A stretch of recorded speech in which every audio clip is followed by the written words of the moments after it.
CBN e a Tecnologia, com Gilberto Sudré.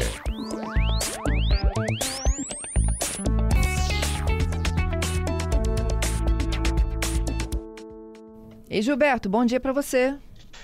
Bom dia, Fernanda. Bom dia, ouvintes da CBN. Gilberto, vamos para as nossas dicas aqui. Como é que a gente reduz o risco de ter o celular ou um perfil nosso invadido, hein? Então, Fernanda, amanhã, dia 30 de novembro, é considerado o dia da conscientização da segurança cibernética. A ideia é lembrar da importância, de manter os dispositivos e perfis protegidos, porque, na verdade, a gente mantém muitas informações sensíveis nos nossos dispositivos. E aí, se um desses dispositivos é invadido, ou um perfil invadido, imagina a dor de cabeça, aplicativos financeiros, ou mesmo usando o nosso perfil para aplicar golpe a terceiros, então isso é bem complicado. Para aproveitar esse dia, antecipando um pouco do dia da conscientização da segurança cibernética, vamos falar de algumas dicas importantes para a gente reduzir o risco de ter nosso perfil invadido ou nosso dispositivo invadido. Então, a primeira questão é manter os aplicativos e o sistema operacional, seja do seu computador, tablet ou smartphone, atualizado. Então, toda vez que aparece aquela solicitação lá, olha, aqui tem uma versão nova do sistema, você quer atualizar? A sugestão é atualize o software do seu aplicativo ou do seu sistema operacional lá do seu dispositivo. Não pode deixar de falar, vamos deixar de falar das senhas. Então é importante que você escolha uma senha forte, com pelo menos 8 ou 9 caracteres alfanuméricos, que tenha letras também e números nessa sua senha, que não use em vários locais, ou seja, uma senha para cada um desses locais diferentes. E também, já que você não vai lembrar tudo de cabeça, a gente já falou aqui de usar cofres de senha para armazenar suas senhas diferentes para isso, nesse caso. E o cofre de senha dificulta ele acessar, não é isso?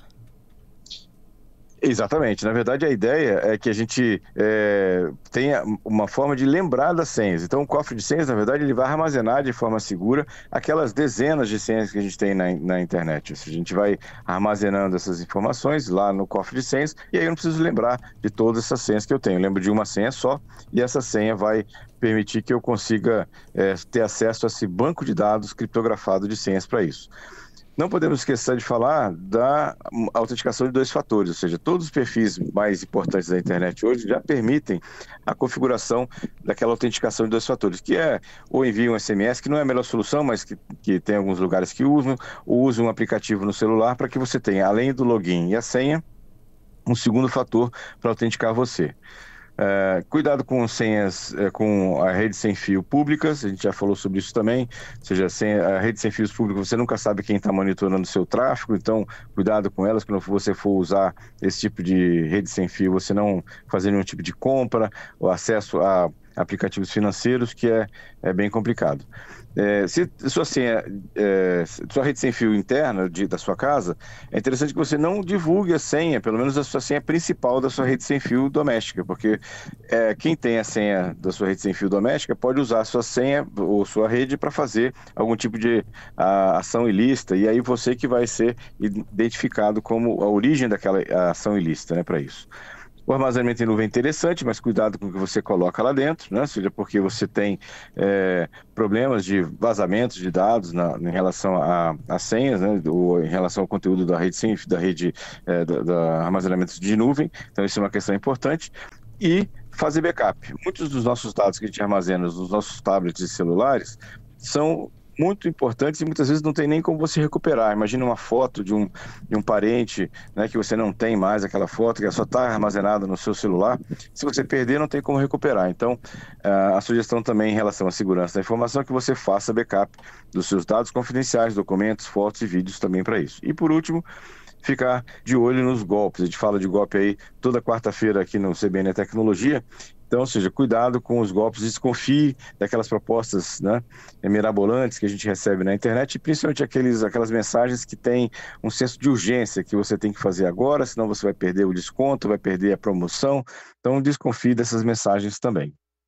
Eu tenho uma perguntinha aqui do ouvinte Alex. Eu peço que a gente responda já depois do Repórter CBN. É só se você tem uma indicação de um aparelho bom para quem trabalha com serviço de aplicativo, tá bom? Voltamos já. De volta à CBN Vitória desta quarta, 29 de novembro de 2023. Gilberto Sudré está ao vivo conosco, e aquelas dicas práticas de como a gente reduz o risco de ter o celular ou o nosso perfil invadidos, Cofre de senhas, tem perguntinha chegando, mas eu tinha deixado a do Alex primeiro. que era sobre bons aparelhos celulares para quem trabalha com serviço de aplicativo, tá? Ele trabalha com Uber e Pop.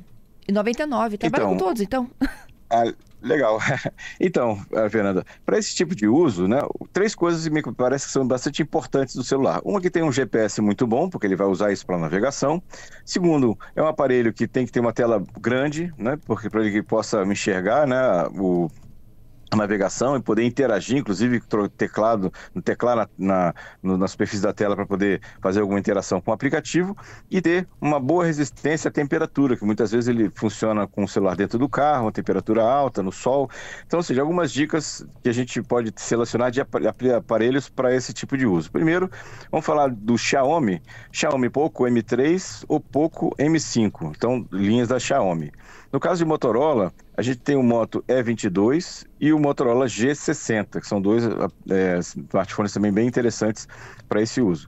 E na linha de Samsung, quem gosta de Samsung, a gente tem o A52 e o A53. Todos são smartphones, não são topo de linha, são todos na linha intermediária dos fabricantes, com uma boa relação custo-benefício, e vai ser bastante útil aí para o Alex aí no uso para ambientes, né, de uso de aplicativos.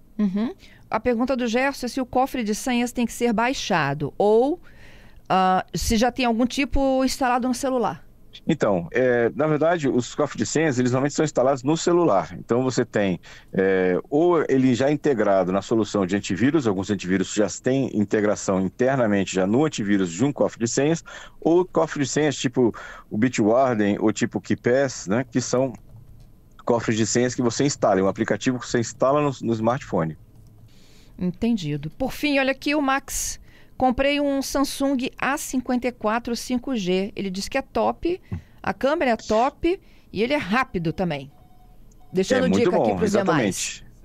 Exatamente. Esse é um excelente smartphone, e ele tem uma boa tela, uma boa câmera, uma câmera quase parecida com o S22, então, que é um aparelho top de linha da Samsung lá, e tem uma excelente bateria também. Então, ou seja, realmente a diferença, inclusive, entre o S22, entre o A52 e o A53, é a bateria. O A53 tem uma bateria bem mais, com uma capacidade bem maior do que o A52. Mas muito bom. É isso. Gilberto, muito obrigada pelas suas dicas, hein? Até sexta. Obrigado, Fernando. Obrigado, ouvintes, pelas participações. E até sexta-feira com mais tecnologia.